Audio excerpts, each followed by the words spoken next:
गोविंद बोलो हरि गोपाल बोलो, राधा रमण हरि गोविंद बोलो।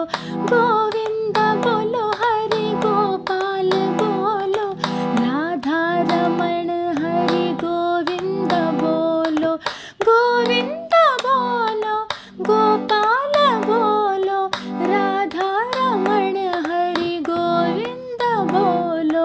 गोविंद बोलो हरि गोपाल बोलो, राधा रमण हरि गोविंद बोलो। गोविंद बोलो गोपाल बोलो, सारे ये बोलो, मिलके ये बोलो, अरे सारे ये बोलो।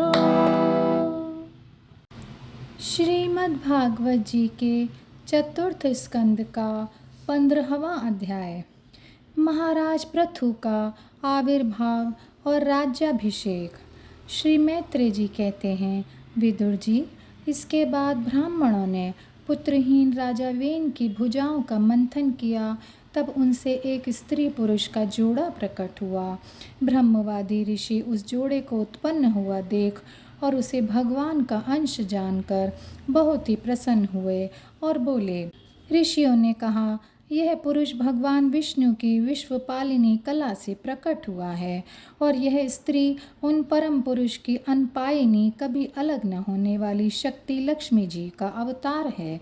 इनमें से जो पुरुष है वह अपने सुयश का प्रथम विस्तार करने के कारण परम यशस्वी पृथु नामक सम्राट होगा।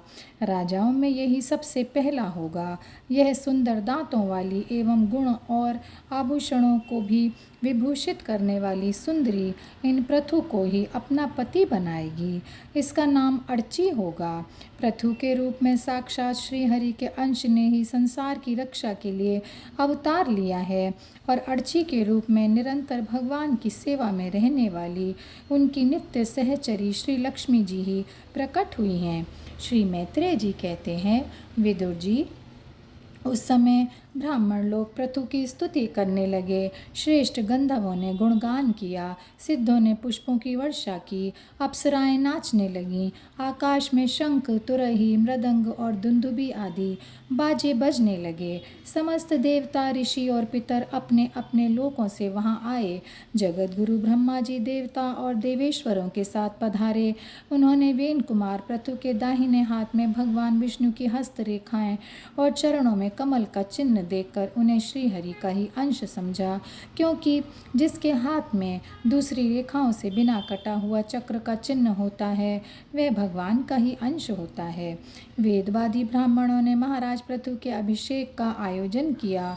सब लोग उसकी सामग्री जुटाने में लग गए। उस समय नदी, समुद्र, पर्वत, सर्प, गौ, पक्षी, मृग, स्वर्ग, पृथ्वी तथा अन्य सब प्राणियों ने भी उन्हें तरह तरह के उपहार भेंट किए।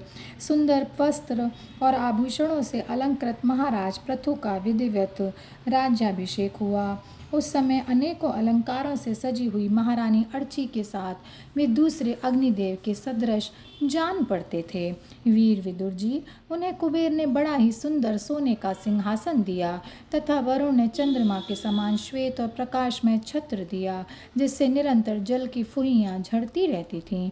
वायु ने 2 चंवर, धर्म ने कीर्तिमयी माला, इंद्र ने मनोहर मुकुट, यम ने दमन करने वाला दंड, ब्रह्मा ने वेदमय कवच, सरस्वती ने सुंदर हार, विष्णु भगवान ने सुदर्शन चक्र, विष्णु प्रिया लक्ष्मी जी ने अविचल संपत्ति, रुद्र ने 10 चंद्राकार चिन्हों से युक्त कोश वाली तलवार, अंबिका जी ने 100 चंद्राकार चिन्हों वाली ढाल, चंद्रमा ने अमृतमय अश्व, त्वष्टा विश्वकर्मा ने सुंदर रथ, अग्नि ने बकरे और गौ के सींगों का बना हुआ सुदृढ़ धनुष, सूर्य ने तेजोमय बाण, पृथ्वी ने चरण स्पर्श मात्र से अभीष्ट स्थान पर पहुंचा देने वाली योगमयी पादुकाएं, आकाश के अभिमानी ध्यो देवता ने नित्य नूतन पुष्पों की माला, आकाश विहारी सिद्ध गंधर्वादि ने नाचने, गाने, बजाने और अंतर्ध्यान हो जाने की शक्तियाँ, ऋषियों ने अमोघ आशीर्वाद, समुद्र ने अपने से उत्पन्न हुआ शंख तथा 7 समुद्र, पर्वत और नदियों ने उनकी उनके रथ के लिए